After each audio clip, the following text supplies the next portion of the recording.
I was sitting in the doctor's waiting room when my phone rang. It was my only daughter, Angela. Her voice sounded strange, almost cold, as she said, "Mom, we're going on a trip to Europe tomorrow. I already sold your beach house and your car. We needed the money. Bye." And she hung up, just like that. 45 years raising her, sacrificing for her, and she discarded me like garbage. But I took a deep breath and smiled, because there was something my dear daughter didn't know. My name is Antonia Brooks.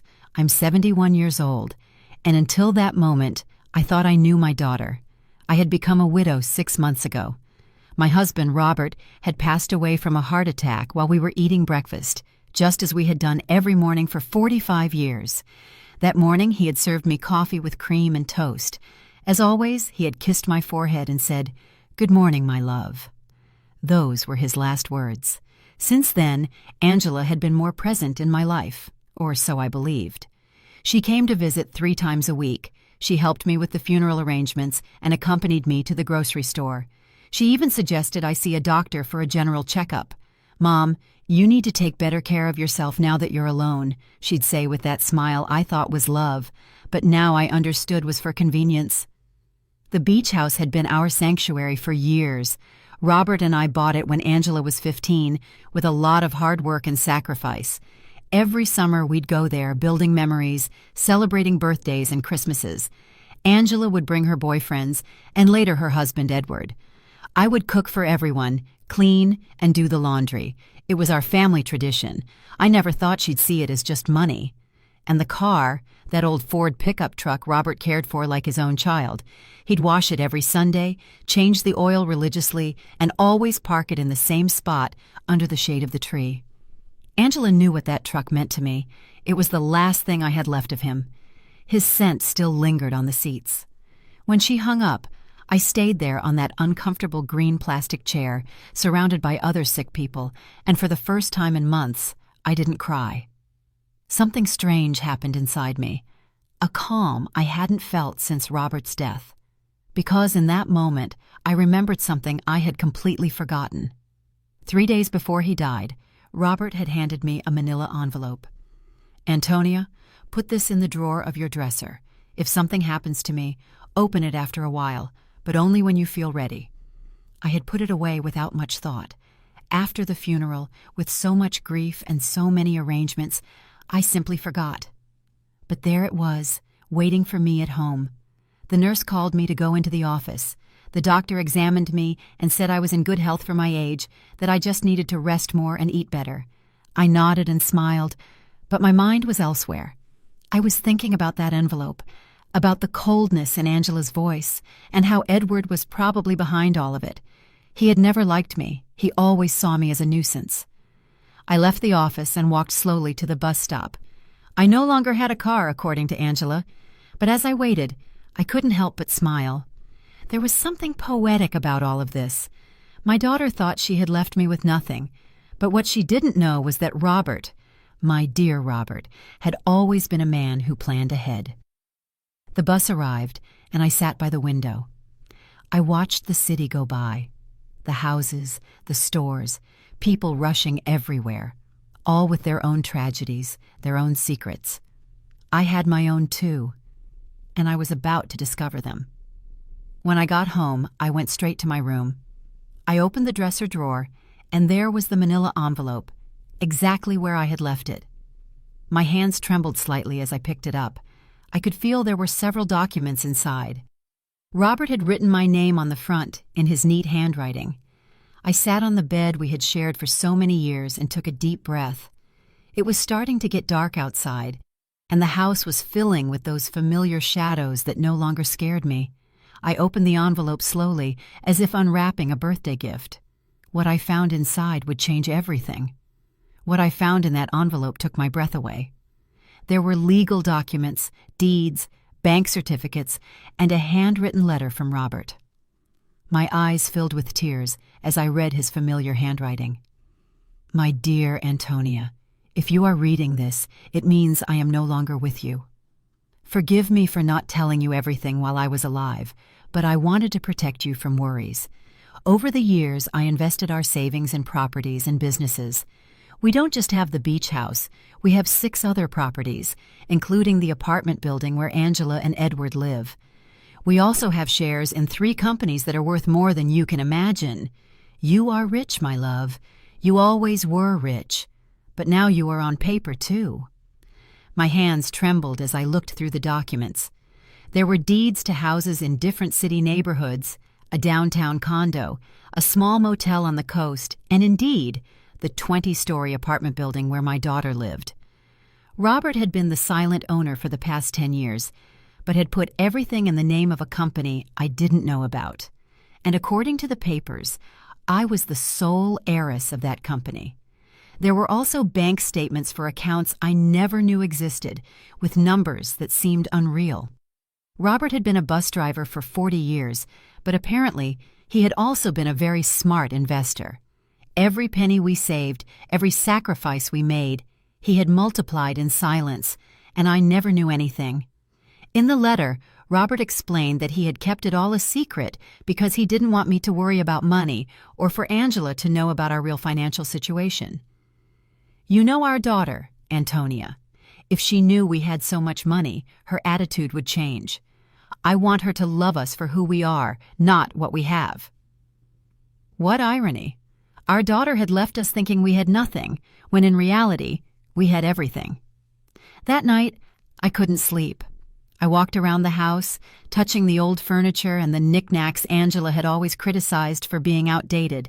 I looked at the family photos on the wall, especially the one where she was 5 years old, sitting on Robert's lap and laughing. Where did that sweet little girl go? When did she become so cold, so calculating? The next day, early in the morning, the phone rang. It was Angela again. Her voice sounded different, softer, but I had already learned to be wary of those shifts in tone. Mom, how are you? I wanted to tell you we already transferred the money from the house and the car. We deposited your share into your account. It's not much, but it'll help you live for a few months while you look for something smaller. My share? I asked, keeping my voice calm. Yes, Mom. We obviously weren't going to leave you with nothing. We gave you 30%.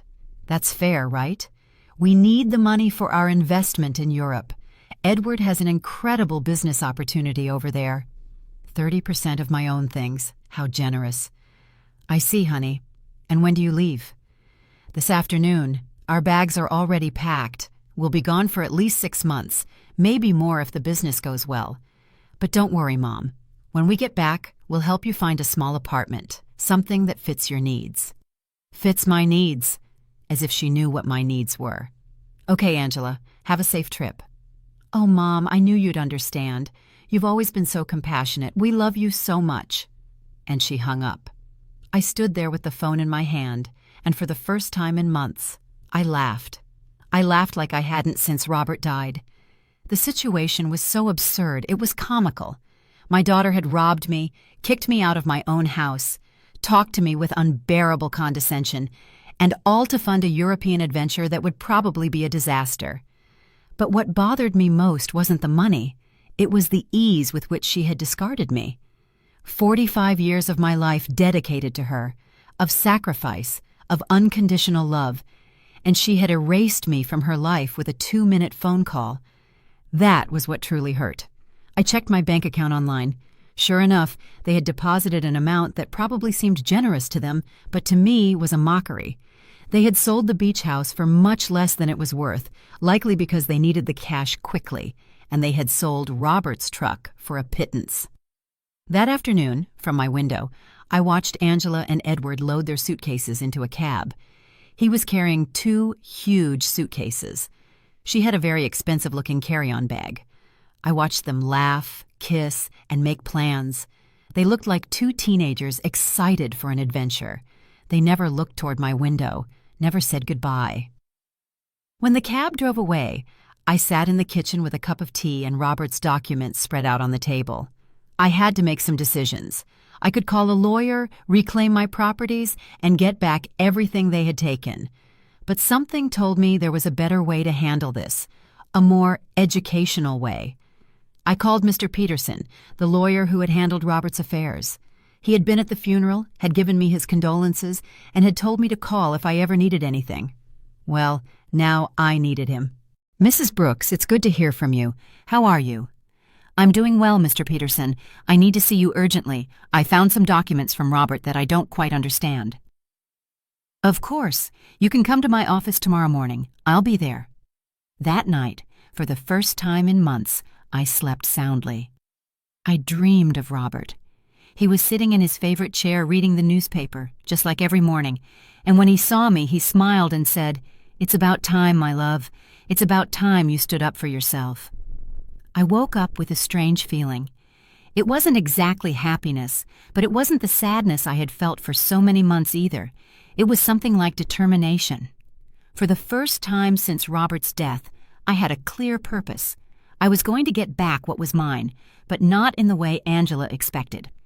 The next morning, I got dressed with more care than usual. I put on my wine-colored dress, the one Robert always said made me look elegant. I fixed my hair and put on a little makeup, and when I looked in the mirror, I saw a woman I hadn't seen in a long time. I saw a strong woman. Mr. Peterson's office was downtown. It was an old but elegant building with marble floors and large windows. He greeted me with a warm smile, but when I showed him the documents, his expression changed completely. "Mrs. Brooks, this is much more than I imagined. Robert was a very smart man. Look, according to these papers, you are the owner of—" "I know, Mr. Peterson. I've already reviewed them. What I need to know is what I can do legally." Mr. Peterson explained that everything was in order, that the documents were legitimate, and that I was the rightful owner of all those properties. He also confirmed something I had already suspected. The sale of the beach house was illegal because Angela had no right to sell it. "We can get the house back immediately, Mrs. Brooks, and we can also proceed with legal action against your daughter for fraud." "No, Mr. Peterson. I don't want to proceed with legal action. I want to do this another way. I want everything to remain a secret for now. Can you help me?"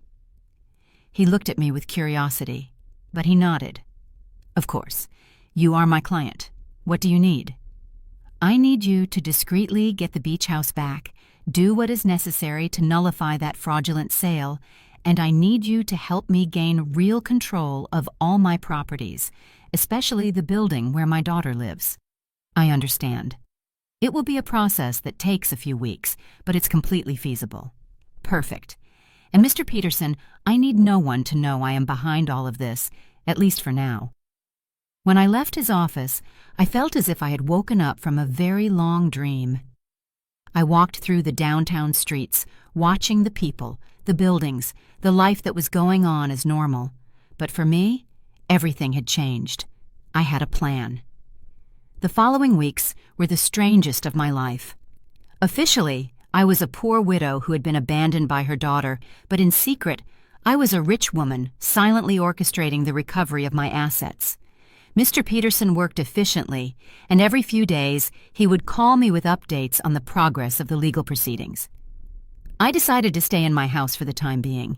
It was mine, after all, although Angela probably expected me to move into a single room. Every morning I would wake up, have breakfast at the same table where Robert and I had shared so many years, and then go for a walk in the neighborhood. The neighbors would greet me with that mix of pity and curiosity they reserve for recent widows. Aurora, my lifelong neighbor, came up to me one afternoon while I was watering the plants in the front. "Antonia, dear, is it true that Angela went to Europe and left you all alone?" "Yes, Aurora. She went with Edward. They have business plans over there." "And how are you going to live, sweetie? We all know Robert didn't leave much money." "If you only knew," I thought. "Don't worry, Aurora. I'll be fine." "Do you need anything? I can bring you some food, help you with groceries." "You're very kind, but I'm fine, really." Aurora looked at me with that expression I knew well. It was the same look I had received after the funeral, compassion mixed with a little relief that it wasn't her tragedy. "Well, you know where to find me if you need anything." These conversations were constantly repeated. The butcher, the baker, the lady at the corner store, everyone spoke to me with that soft tone they use with the unfortunate. And I would nod, smile, and thank them for their concern. But inside, a part of me enjoyed this performance. It was like living a double life. Mr. Peterson called me one Wednesday morning. "Mrs. Brooks, I have good news. I was able to nullify the sale of the beach house. The buyers didn't know the sale was fraudulent, so they got their money back without any problems. The house is yours again." "Excellent, Mr. Peterson. And the building where Angela lives?" "That one is more complicated. Technically, you've always been the owner through the company, but we need to make some administrative changes so that you have direct control. That should take another 2 weeks." "Perfect. Keep me informed." After hanging up, I sat in the kitchen with my coffee and thought about Angela. She had been in Europe for 3 weeks, and I hadn't heard anything from her. Not a call, not a message, not even a postcard. To her, I had ceased to exist the moment she got the money she needed, but I knew that was going to change soon.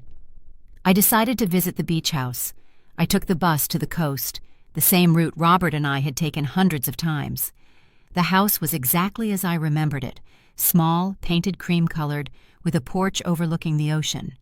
The new owners had put some potted plants on the steps, but other than that, everything was the same. I sat on the curb across the street and looked at it for an hour. I remembered summer afternoons when Angela was little, running on the beach and building sandcastles, Robert grilling fish on the barbecue while I made salads in the kitchen, Angela bringing friends, then boyfriends, then Edward, all those happy moments that she had reduced to a simple commercial transaction. An older gentleman came out of the house and saw me sitting there. He approached me with curiosity. "Are you okay, ma'am?" "Yes, thank you. I'm just remembering. I knew the former owners." "Yes, I knew them very well. What a shame about what happened. They told us the elderly lady was very sick and needed to sell fast. We thought it was a steal, but it turns out the sale wasn't legal. We had to give the house back." "Did you know them personally?" "No. We did everything through intermediaries, but they told us the daughter was handling everything because the mother couldn't." What a sad situation. If you only knew how sad it really was, I thought. "Well, I'm glad you didn't lose your money." "Yes, luckily everything worked out well, although now we have to look for another house. We liked this one a lot." I left there with a heavy heart. It wasn't just the money that hurt. It was the ease with which Angela had lied about me. She had made up a story about my illness. She had used my supposed vulnerability to justify her actions. To her, I wasn't a person with feelings, but an obstacle that had to be removed. That night, I called Mr. Peterson again. "Mr. Peterson, I need you to help me with something else. I want to get Robert's truck back too." "That will be more difficult, Mrs. Brooks. The truck was in your name, but your daughter had a power of attorney that allowed her to sell it. How is that possible?" "Apparently, you signed that power of attorney a few months ago, after your husband's death. Don't you remember?" There it was, the moment Angela had started planning all of this. I vaguely remembered signing some papers she had brought to me, telling me they were to facilitate the funeral and inheritance arrangements. I had been so confused by grief that I signed without reading. How naive I had been. "I understand, Mr. Peterson. Is there any way to get it back?" "We can try, but it will be more complicated. We would need to prove that you signed that power of attorney under deception or coercion." "Let's do it. I want to get back everything they took from me." Over the next few weeks, I developed a strange routine. In the mornings, I was the poor widow everyone knew. I would go out to buy necessities, talk to the neighbors, and keep up appearances. But in the afternoons, I became a businesswoman. I would study Robert's documents, talk to Mr. Peterson, and plan my next move. I learned things about finance I never thought I would need to know. I discovered that Robert had been much smarter than I thought. Every one of his investments had been carefully calculated. The building where Angela lived, for example, wasn't just profitable from rent. It was in an area that was rapidly appreciating. I also discovered that Edward, Angela's husband, had a lot of debt. He had taken out loans using the apartment they lived in as collateral, not knowing he wasn't the real owner. When the banks figured this out, he was going to be in serious trouble. Mr. Peterson called me one Friday with important news. "Mrs. Brooks, we've finished all the paperwork. You now have total control of all your properties. I also got Robert's truck back." The buyer turned out to be an acquaintance of mine, and when I explained the situation, he agreed to return it in exchange for a small compensation. "Excellent work, Mr. Peterson. Now I need you to help me with one more thing.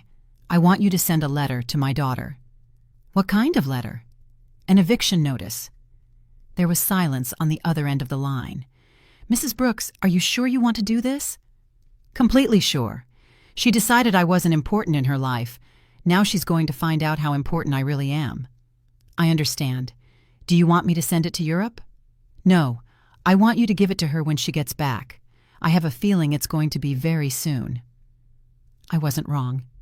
That same afternoon, Aurora came running to my house with fresh neighborhood news. "Antonia, did you know that Edward is in trouble with the bank? My brother-in-law who works there told me they're investigating some loans he took out using the apartment they live in as collateral, but it turns out the apartment isn't his." "Really?"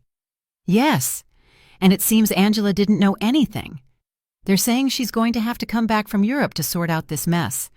What a complicated situation." "Yes, and the worst part is, apparently, Edward lied to her about the business in Europe. There was no business. He just wanted to escape the debts he had here." Perfect. Everything was working out exactly as I had expected. Angela had trusted Edward, had sacrificed her relationship with me for him, and now she was discovering that he wasn't the man she thought he was. That night, I sat on the porch with a cup of tea and looked at the stars. Robert used to say that the stars were the souls of people who had lived a full life, watching over their families from the sky.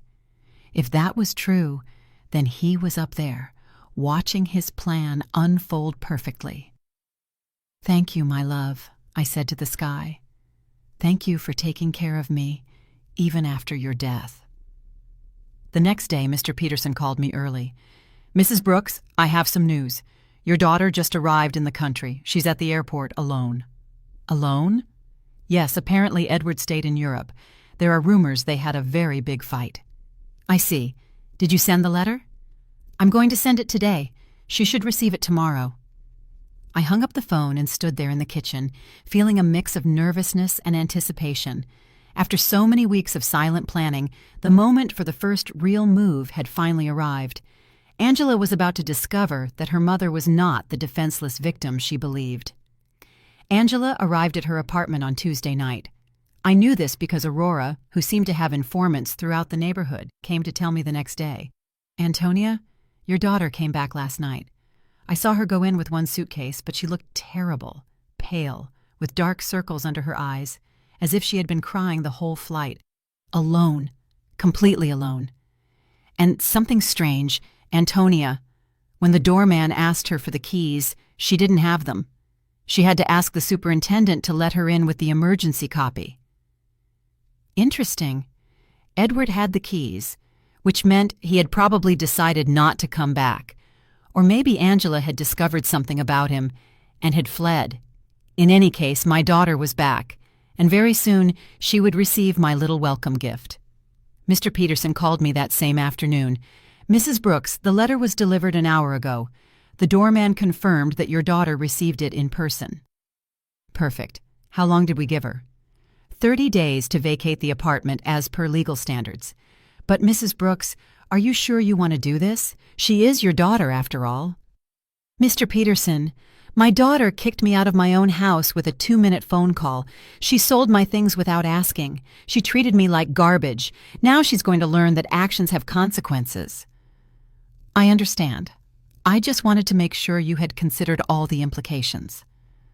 "I have considered them, Mr. Peterson. All of them." That night, I couldn't sleep. I stayed awake imagining Angela's face when she read the letter. The initial confusion, then the disbelief, then the panic. She would probably think it was a mistake, that someone was trying to scam her. But when she called to verify, she would discover that everything was completely legal. The next day, As if she had been waiting for my call, the phone rang at 8 in the morning. It was Angela, and her voice sounded desperate. "Mom, I need to talk to you urgently." "Good morning, honey. How was Europe?" "Mom, I don't have time for that right now. I received a very strange letter yesterday. It says I have to vacate my apartment in 30 days. It must be a mistake, right? Do you know anything about this?" "An eviction notice. How strange. From whom?" "From a company I've never heard of. It's called— Wait, let me find the letter. Robert Investments, Inc. Do you know this company?" Robert had used his own name for the company. How poetic. "No, honey, I've never heard that name." "Are you sure the letter is legitimate?" "That's what I want to find out. Mom, I need you to help me. I don't know what to do. Edward left me in Europe. He ran off with another woman, and now I come back to this. I don't understand what's happening." There was the confirmation. Edward had abandoned her, probably when the money ran out, or when he realized that the legal problems at home were more serious than he thought. Poor Angela. She had sacrificed her family for a worthless man. "I'm so sorry, honey. Where are you now?" "I'm in the apartment, but I don't know for how long. Mom, can I come see you? I need to talk to someone. I don't have anyone else." The irony was perfect. Now that she was left without the man for whom she had abandoned me, she remembered she had a mother. "Of course, honey. Come over whenever you want." "I'm on my way." I hung up the phone and looked at myself in the mirror. I had to be perfect for this performance. I put on my most conservative gray dress, tied my hair in a simple bun, and practiced my expression of a worried but resigned mother. When Angela arrived, she would see exactly what she expected to see: a poor, vulnerable widow who had been abandoned by her own daughter. Angela arrived an hour later. When I opened the door, I was surprised at how bad she looked. She had lost weight, had deep circles under her eyes, and her expensive clothes looked wrinkled and unkempt. Her eyes were red from crying. "Mom," she said, and for a moment I thought she was going to hug me, but she stopped, as if she suddenly remembered how things had ended between us. "Come in, honey. Do you want some coffee?" "Yes, please." We sat in the kitchen, at the same table where I had read Robert's documents weeks ago. Angela looked small in that chair, lost, just like when she was a child, and came to tell me about her school problems. "Mom, I'm so sorry for the way I left. I know I didn't treat you well." "It's in the past, honey." "No, it's not. I treated you badly.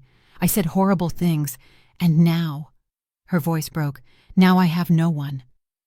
"What happened with Edward?" "He left with a 25-year-old hotel waitress in Paris. It turns out there was never any business in Europe. It was all a lie. He just wanted to escape the debts he had here and use the money from the sale of your house to fund his adventure." "All the debts?" "Yes, Mom, so many debts. It seems he had been taking out loans for years, using the apartment we lived in as collateral. But now I find out he wasn't the owner of the apartment." "How is that possible?" Here was my opportunity. "I don't know, honey. Property matters are very complicated. The problem is that now the banks are coming after me for his debts. They say since we were married, I'm also responsible. And on top of that, this eviction notice. Mom, I don't know what to do. I don't have money. I don't have a job. I don't have anywhere to live." She started to cry, real tears of genuine desperation, and for a moment, my mother's heart softened. I wanted to hug her, console her, tell her everything would be okay. But then I remembered the coldness in her voice when she called me from the doctor's office, the ease with which she had discarded me, the way she had talked to me as if I were a burden. "Did you talk to a lawyer about the letter?" "I don't have money for a lawyer, Mom. We spent all the money in Europe. Edward took what little was left when he ran off with that woman." "So what are you going to do?" "I don't know. I thought maybe I could stay with you for a while, just until I find a job and can get a small place to live." There was the question I had been waiting for. After kicking me out of my own house, after selling my things, after treating me like garbage, she now wanted me to rescue her. She wanted the poor widow she had created to save her from the consequences of her own actions. "Of course, honey. This will always be your home." Angela looked at me with surprise, as if she hadn't expected it to be so easy. "Really, Mom, after everything that happened?" "You are my daughter, Angela. That will never change." She got up, and this time she hugged me. It was a desperate hug, from someone drowning and clinging to the only thing they can find. I hugged her back too, but not with the unconditional love from before. Now there was calculation in my embrace. Strategy. "Thank you, Mom. I promise I'll find a job soon. I won't be a burden." "Don't worry about that now. Rest, recover, and then we'll see what your options are." Angela left that afternoon to get some things from her apartment. I stayed in the kitchen, thinking about how easy it had been. She had come to me exactly as I had planned, broken, desperate, with no options, and best of all, she suspected nothing. To her, I was still the poor, abandoned mother who needed her compassion. But this was only the first part of my plan. Having her live with me would give me the perfect opportunity for the next phase. I was going to let her settle in, feel safe, and believe she had found a refuge in my house. And then, when she least expected it, I was going to teach her the difference between being poor by choice and being poor by consequence. That night, I called Mr. Peterson. "Mr. Peterson, I need you to do something else for me." "Tell me, Mrs. Brooks." "I want you to investigate Edward's debts. I want to know exactly how much he owes, to whom, and what legal options I have to separate them from my daughter." "That will take time, but it's feasible." "Perfect. And Mr. Peterson, I want you to keep this in absolute secret. No one can know I am behind this investigation." "Of course, Mrs. Brooks. May I ask what your final plan is?" "My plan, Mr. Peterson, is very simple. I'm going to save my daughter, but first, she has to understand what it truly means to hit rock bottom." When I hung up, I poured myself a glass of the wine Robert had been saving for special occasions. It had been a long time since I'd had a special occasion like this one. The game had begun, and for the first time in months, I had all the good cards in my hand. Angela moved into my house the next day. She arrived with 2 suitcases and a cardboard box, all that was left of her previous life. I watched her unpack in her old room, the same one she had slept in during her teenage years, and I could see the humiliation in every one of her movements. She had gone from living in a luxury condo to taking refuge in her childhood bedroom. "Mom, I found this in the apartment," she said, showing me a manila envelope. "It was among Edward's things. It has your name on it." It was another one of Robert's envelopes. My heart sped up, but I kept my composure. "My name? How strange." "Yes, look." She showed me the envelope. Indeed, it had my name written on it in Robert's handwriting, but this envelope was different from the one I had found in my dresser. This one was smaller, newer. "Maybe Edward found it among Dad's things when he died and forgot to give it to me," Angela said. "It's possible. Can I see it?" I opened the envelope in her presence. Inside was a short letter and a small key. The letter said, "Antonia, if you are reading this after having received the main envelope, it means our daughter is going through a difficult time. This key opens a safety deposit box at the Central Bank, downtown branch. The number is 247. There is something there that can help you help her, but use it wisely. With eternal love, Robert." Angela read the letter over my shoulder. A safety deposit box? Dad had a safety deposit box? I had no idea. "I didn't either," I lied. "Your father never told me about this. Do you think we should go see what's in there?" "I don't know, honey. Maybe it's better to leave things as they are."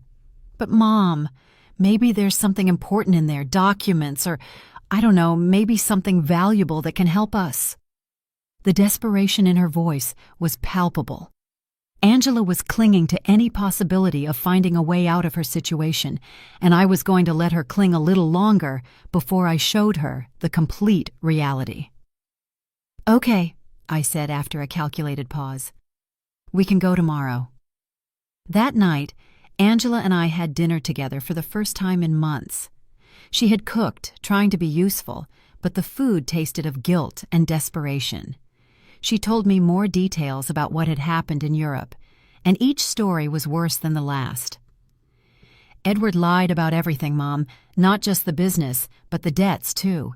I thought he only owed a little bit of money, but it turns out he owes over $100,000. And the worst part is, he used my name for some of the loans without me knowing. How is that possible? He forged my signature.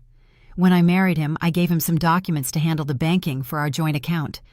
I never thought he'd use them for this. Do you have any way to prove you didn't know? I don't know. It's all so complicated. The banks say that since we were married, I'm responsible for all his debts anyway. And the divorce? I don't even know where Edward is now.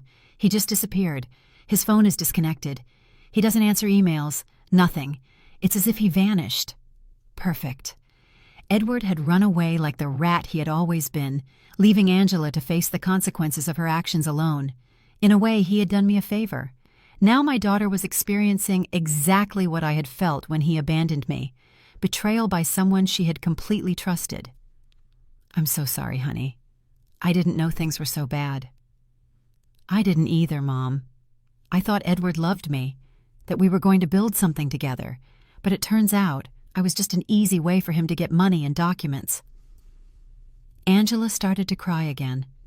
How could I have been so stupid? How did I not realize who he really was? It was tempting to tell her that I had seen the signs from the beginning, that I had tried to warn her that Edward never seemed trustworthy, but that would have broken my facade as a compassionate and vulnerable mother. Love can be blinding sometimes, honey. Don't blame yourself. But Mom, I didn't just ruin my life. I ruined yours too. I treated you horribly. I took your house, your truck, your things, and all to give to a man who abandoned me at the first opportunity. Now we're two poor women trying to survive because of me. It's in the past, Angela. We'll be okay. No, it's not. Now we're both in trouble because of my mistakes. You lost everything Dad left you, and I lost my marriage and my future. We're two poor women trying to survive. If she only knew, I thought, that at this very moment I had more money than she could possibly imagine, that I was the owner of the building where she lived, that I could solve all her problems with a single phone call. But it wasn't time yet. The next day, we went to the bank. Angela was nervous, hopeful. I maintained my act as a confused widow who didn't understand much about finance. The bank employee led us to the safety deposit boxes, verified my ID, and opened box number 247. Inside were jewels, many jewels, rings, necklaces, bracelets, earrings. I recognized some pieces as heirlooms from Robert's family. Others were completely new to me. There was also a letter explaining the origin of each piece and its approximate value. Angela gasped. Mom, this must be worth a fortune. You think so? Yes. Look at this emerald and this pearl necklace. Mom, Dad saved a treasure here. According to Robert's letter, the jewels were worth approximately $200,000. It was a significant amount, but it was nothing compared to the rest of my assets. It was like finding a few coins under the sofa when you have $1 million in the bank. What do we do with this, Mom? I don't know, honey. They're family memories. But Mom, we could sell some of the pieces. With this money, you could get your beach house back, and I could pay off some of Edward's debts. There it was again. Even when she found something valuable, Angela's first reaction was to think about how to use it to solve the problems Edward had created. She hadn't learned a thing yet. Are you sure you want to use your father's inheritance to pay Edward's debts? What other option do I have, Mom? If I don't pay something soon, the banks are going to foreclose on everything I have, and technically, I don't own anything. Everything was in Edward's name. Think carefully, honey. Once you sell these jewels, you won't be able to get them back. I know, but what else can I do? I can't get a job with all these legal claims pending. No employer is going to want to hire someone with so many legal problems. We took the jewels home. Angela spread them out on the kitchen table and examined them one by one, calculating which ones she could sell and which she could keep. It was painful to watch her reduce decades of family history to numbers on a spreadsheet. Mom, I think I can get $180,000 for the jewels, she said one afternoon, counting the bills on the kitchen table. It's less than I expected, but it's enough to pay off the most urgent debts. Are you sure you want to do this? I have no choice. If I don't pay something soon, they'll seize everything. Even this house could be at risk if they prove I have some kind of legal connection to the properties. How ironic the situation was. Angela was worried about losing a house that I owned, paying the debts of a man who had abandoned her with money from jewels that had belonged to the same man who had created the fortune that could save her. And how are you going to decide which debts to pay first? I talked to a free financial advisor at the bank. She told me to prioritize the debts that have real collateral because those are the ones that can affect property or lead to immediate foreclosure. Angela had matured so much in these few weeks. The woman who had sold my things without consulting me was now carefully investigating every financial decision. The suffering had made her more responsible, but also more fragile. That night, while she was organizing the debt documents on the table, I received a call from Mr. Peterson. Mrs. Brooks, I have a full report on Edward's debts. The situation is worse than I thought. How much worse? He owes over $200,000 to several banks and also has debts with private lenders. What's more concerning is that he used falsified documents with your daughter's signature for some of these loans. That means Angela is legally responsible. It's complicated. If we can prove she didn't know, we might be able to get her out of some of the debts. But it's going to be a long and expensive process. How expensive? For a good lawyer specializing in these types of cases, probably $50,000, and there's no guarantee of success. I understand. And what if she just pays the debts?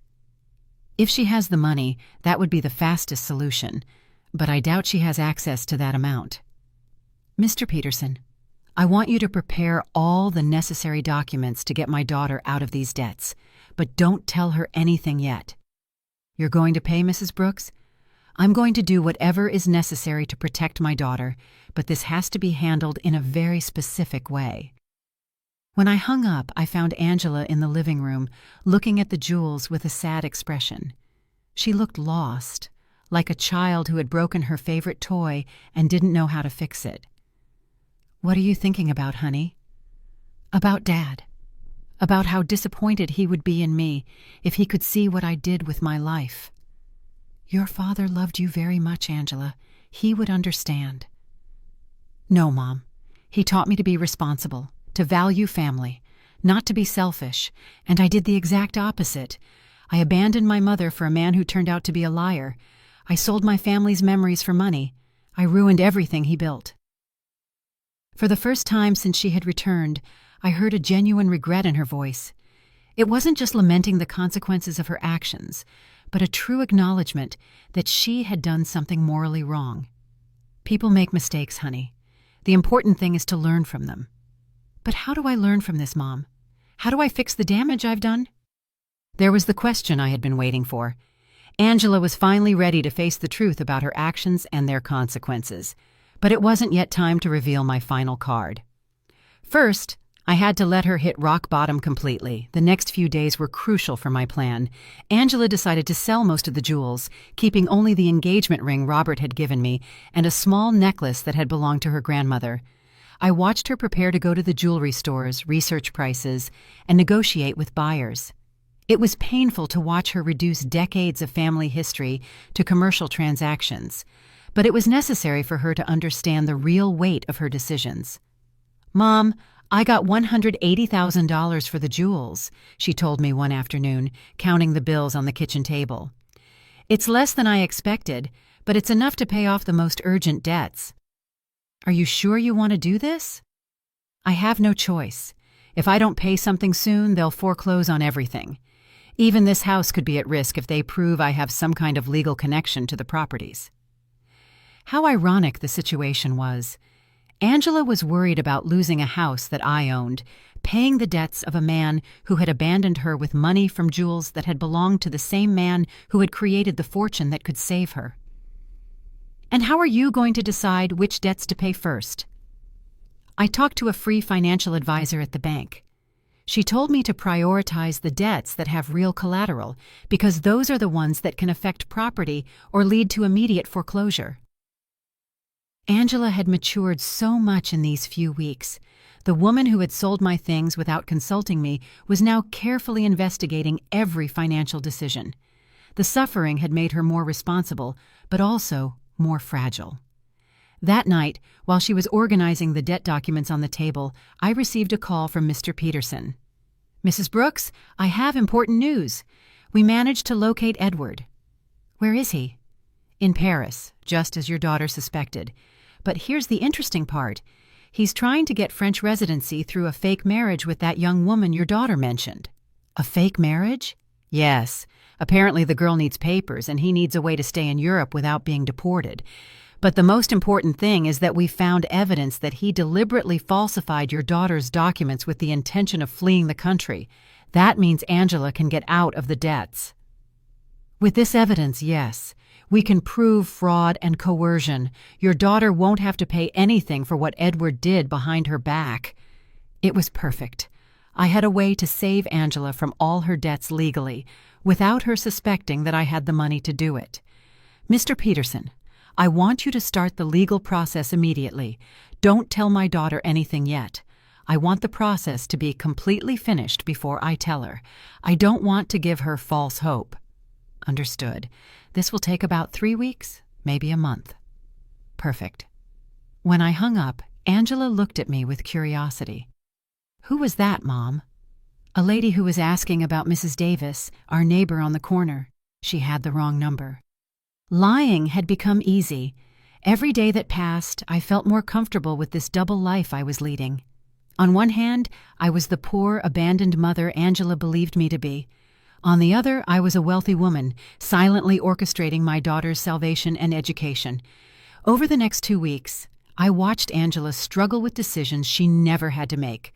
How to stretch money for food, how to negotiate with creditors, how to look for a job when your credit history is ruined. It was a cruel but necessary education. "Mom, I went to 3 job interviews today," she told me one evening, coming home with swollen feet and a tired face. 2 of them told me they can't hire me because of the pending legal problems. The third one offered me a part-time job cleaning offices at night. "Are you going to take it?" "I have no choice. It pays very little, but it's better than nothing, and I can work at night so I can keep looking for something better during the day." Seeing my daughter, who had lived a comfortable life for over 40 years, preparing to clean offices at night broke my heart, but it also filled me with pride. She was finally facing reality without expecting someone else to solve her problems. "Are you sure you can handle so much physical work?" "I'll have to learn. I can't keep being a burden to you, Mom. It's bad enough that you're letting me live here for free." "This is your home, Angela." "No, Mom. This is your home, and I'm here because of your generosity, but I'm not going to take advantage of it forever." One night, while Angela was on her first cleaning shift, Aurora came to visit. She sat in the kitchen with me, drinking tea and looking at the family photos on the walls. "Antonia, I have to ask you something. Did you know Angela was going to come back in these conditions?" "What do you mean?" "Well, when she left, she seemed so sure of herself, so arrogant. She talked about the great life she was going to have in Europe, about how successful Edward was, and now she's back, completely broken, working a cleaning job, living with you again. Life takes many turns, Aurora." "Yes, but there's something else. I've been watching Angela these days, and she looks different. Not just sad, but humble, as if she learned something important." Aurora had always been very perceptive. "What do you think she learned?" "I think she learned the value of the things she had taken for granted, like having a mother who loves her unconditionally." "Maybe, Aurora. Can I tell you something? When Angela left and treated you so badly, many of us thought you would never forgive her. But here you are, taking care of her again, giving her a home when she has nowhere to go. She's my daughter, Aurora." "Yes, but not every mother would do what you're doing, especially after being treated the way you were treated." If Aurora only knew the complete truth, that I had the power to solve all of Angela's problems, but was choosing to let her suffer a little longer so she would learn the full lesson. "Do you think I'm doing the right thing?" "I think you're doing what a good mother would do, But I also think Angela needs to fully understand what she lost when she abandoned you. What do you mean? I think she needs to value you not just as the mother who rescues her when she's in trouble, but as the strong woman who built a stable life for 45 years. She needs to respect you, not just need you. Aurora had hit the nail on the head. That was exactly the point of my entire plan. I didn't want Angela to come back to me out of desperation. I wanted her to come back out of genuine respect and mature love. And how do you think that can happen? I think it's already happening. I've seen her these past few days, Antonia. The way she talks to you now is completely different. She's no longer the daughter who gives you orders or treats you like a burden. Now she's a grown woman who is genuinely grateful to have a mother like you. That night, when Angela returned from her job, I saw her arrive tired, but with a new dignity. She had earned those few dollars with her own effort, and that meant something to her. How was your first day? Hard, but not as bad as I thought. The other ladies who work there helped me a lot. One of them, Mrs. Johnson, taught me tricks to clean more efficiently. Mrs. Johnson? Yes.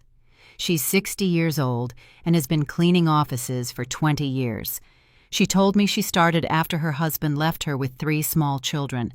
She says it's not the job she dreamed of, but that it gave her independence and dignity. She sounds like a wise woman. She is. She said something that made me think a lot. She told me there are 2 types of people who end up doing this job.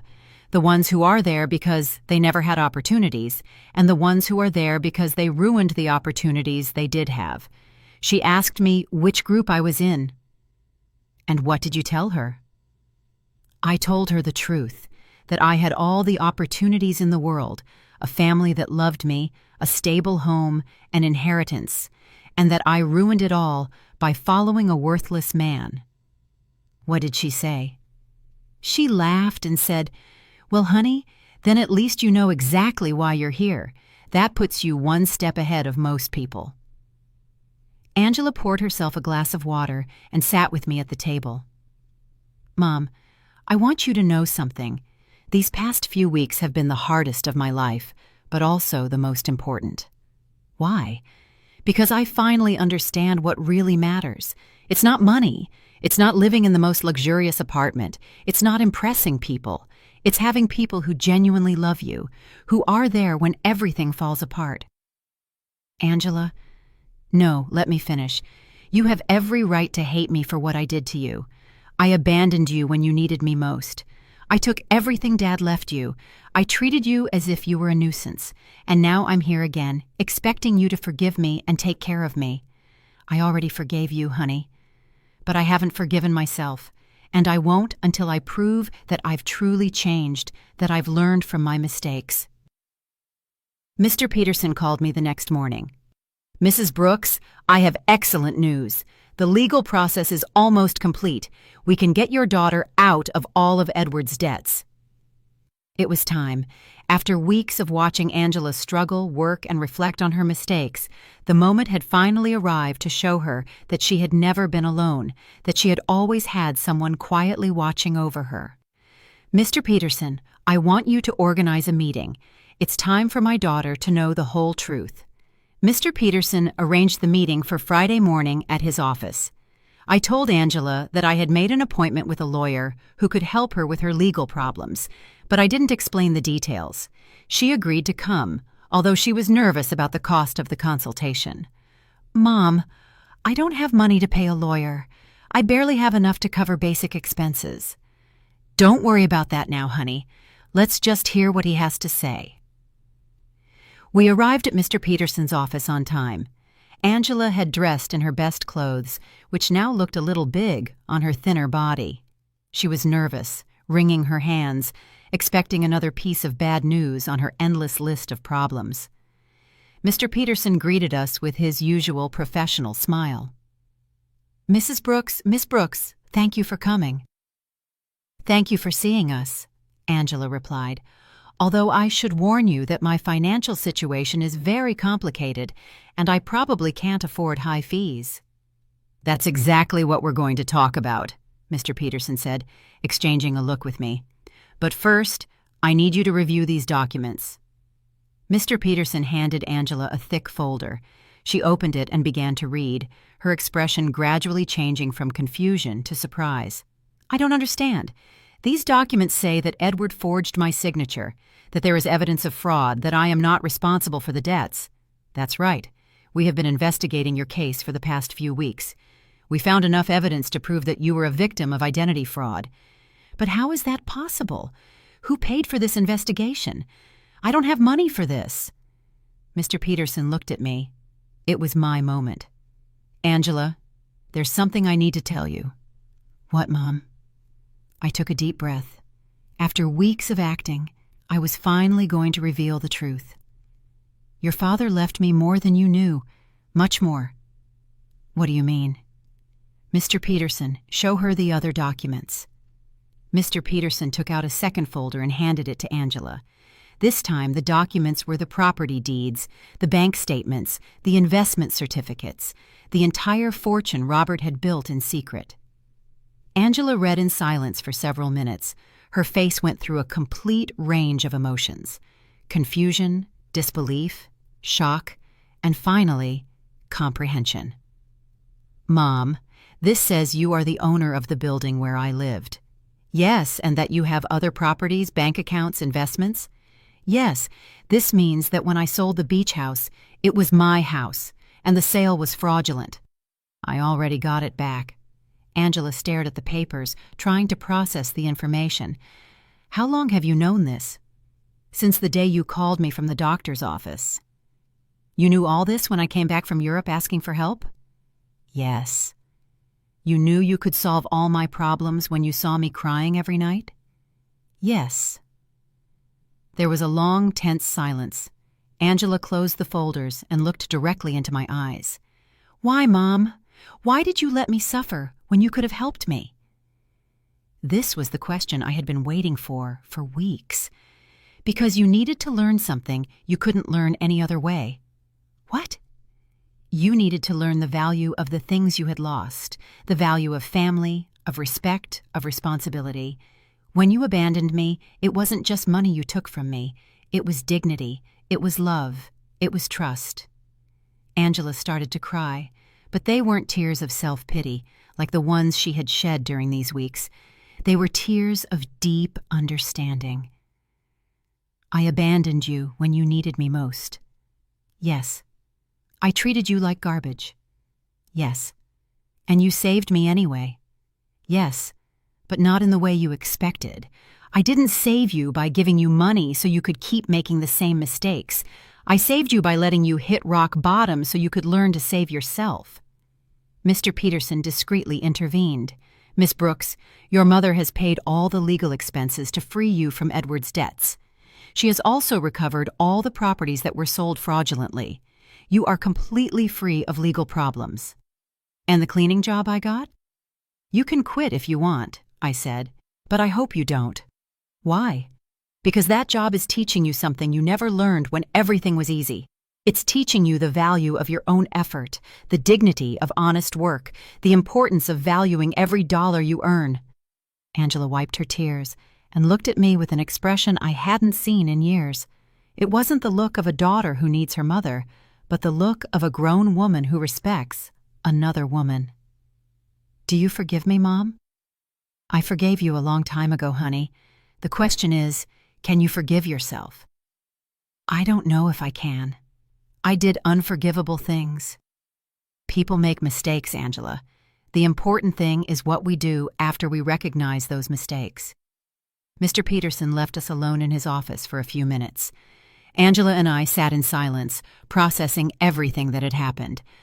"Mom, I want you to know something. Even if you didn't have all this money, even if you were really the poor widow I thought you were, I would have learned the same lesson."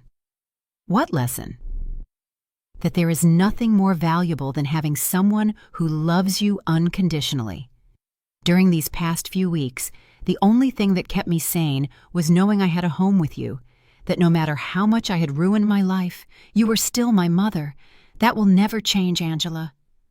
"I know, but I also know that I can never take that love for granted again. I have to earn it every day, with respect, with gratitude, with actions, not just words. We left Mr. Peterson's office with a completely new relationship. We were no longer mother and daughter united by blood and habit. We were two grown women who had chosen each other after going through the most difficult test imaginable. The following weeks were about rebuilding, but not the kind Angela expected. Even though she now knew I had enough resources to solve all her problems, she decided to keep her night cleaning job. "Mom, I need to finish what I started," she told me one afternoon as she was getting ready for work. "I can't just go back to a comfortable life as if nothing happened." "Are you sure? You don't have to punish yourself forever." "It's not a punishment. It's a way of remembering who I was and who I want to be now." I watched her put on her work uniform, something unthinkable a few months ago when she lived in the luxury condo with Edward. But there was something different in her posture, in the way she moved. She was no longer the broken woman who had arrived crying at my door. She was someone who had found dignity in honest work. Aurora came to visit me that afternoon, as she had done every few days since Angela had returned. "Antonia, there are some very strange rumors going around the neighborhood." "What kind of rumors?" "People are saying that you're not as poor as we all thought. Someone saw Angela leaving a very elegant lawyer's office downtown, and then they saw her paying off all her debts at the bank. People talk a lot, Aurora." "Yes, but they're also saying you got your beach house back and that somehow you managed to solve all of Angela's legal problems. That costs a lot of money, Antonia." Aurora knew me too well to fool her for long. "What do you want to know exactly?" "I want to know if my friend of 40 years has been lying to me about her situation." I poured myself a cup of tea and sat across from her. It was time to be honest with someone else. "Robert left me more than anyone knew, Aurora. Much more." "How much more?" "Enough so that Angela and I never have to worry about money again." Aurora was silent for a moment, processing the information.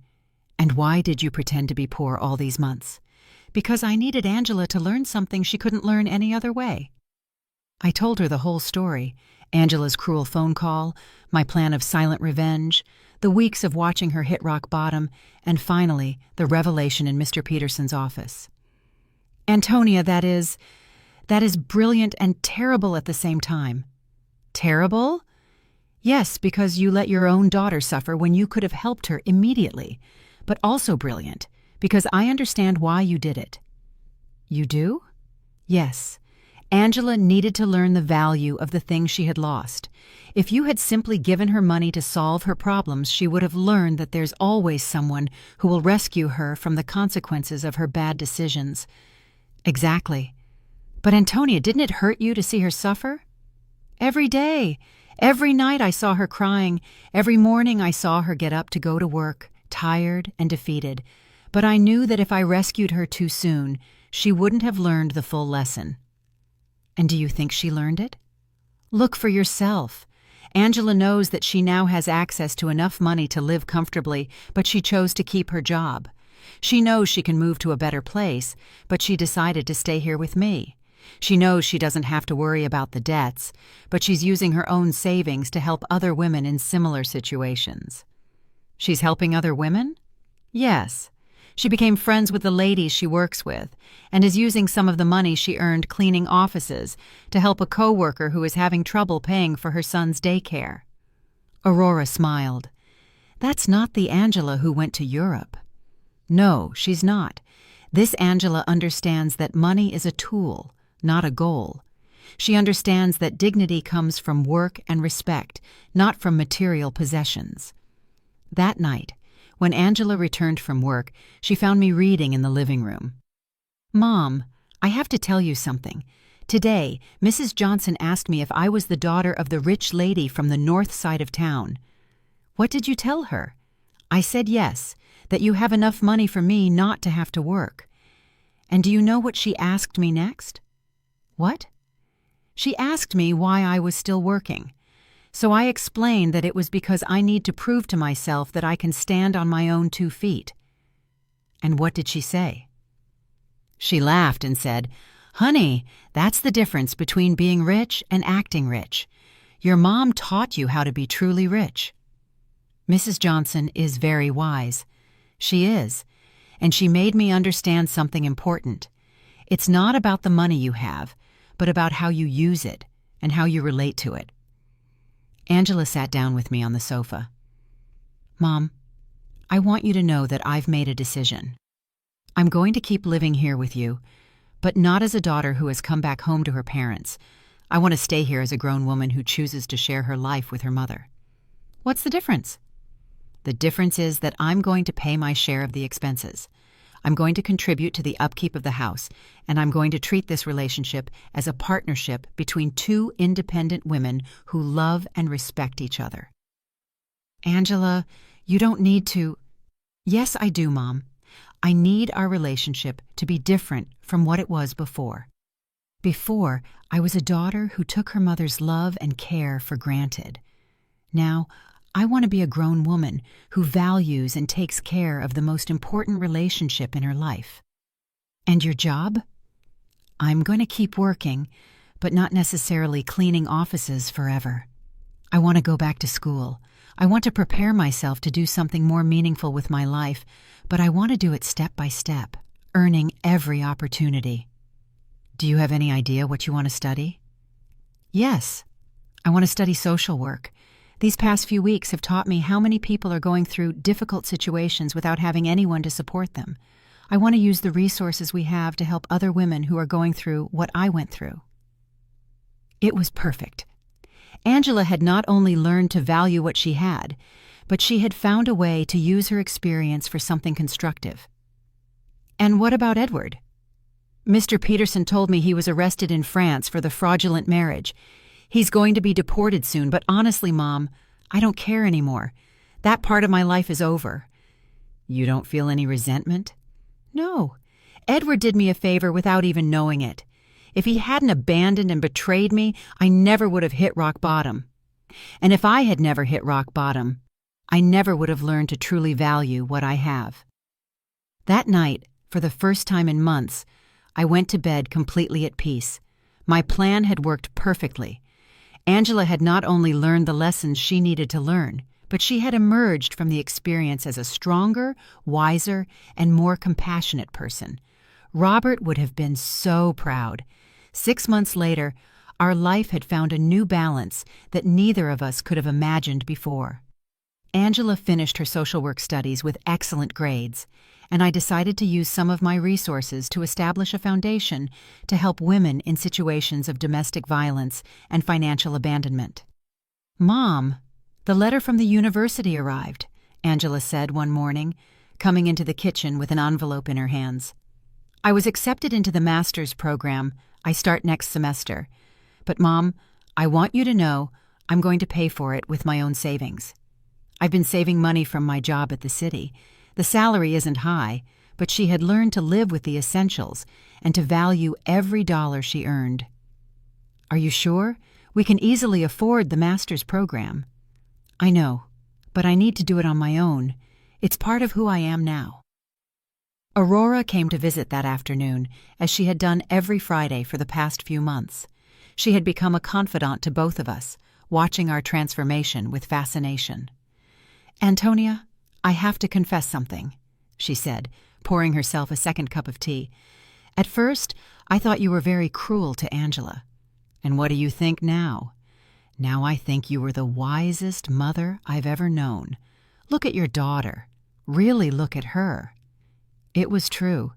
The Angela who was in the living room studying for her exams was completely different from the one who had left for Europe months ago. This Angela had a serenity that came from within, a confidence that was based on her own achievements, not on material possessions. Did you know I saw Angela at the grocery store yesterday, buying vegetables for a family she's helping through her job?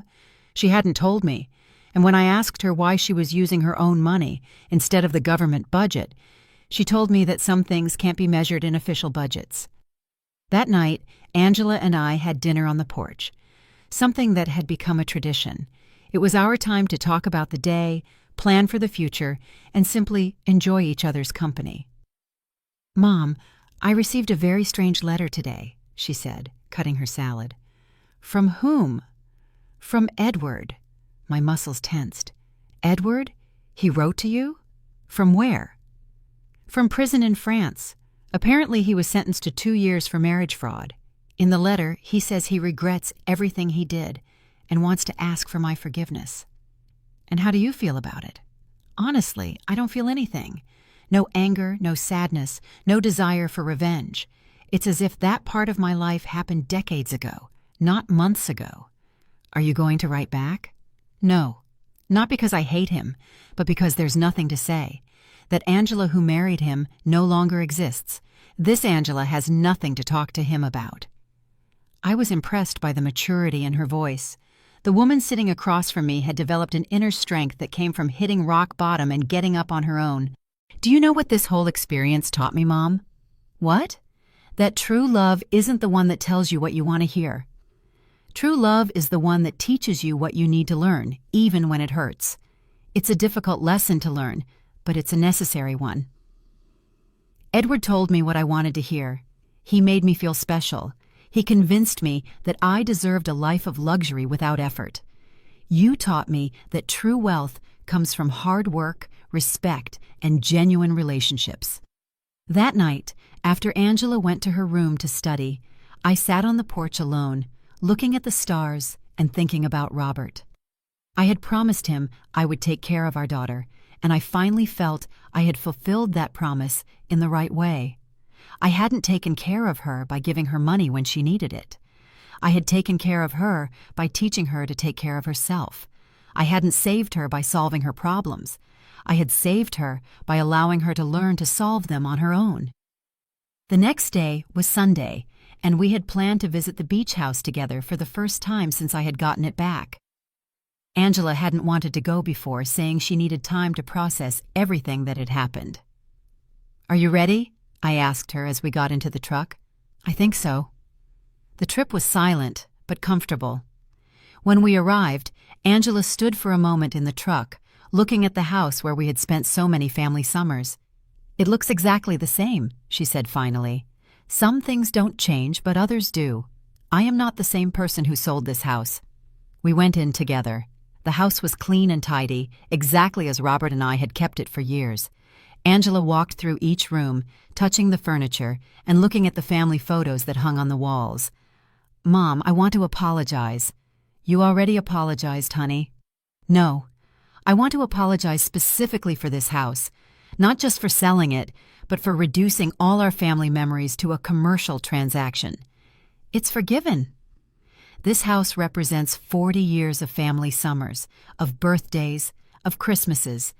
Dad built that porch with his own hands. You planted that garden. I learned to swim at that beach, and I turned it all into money to fund the adventure of a worthless man."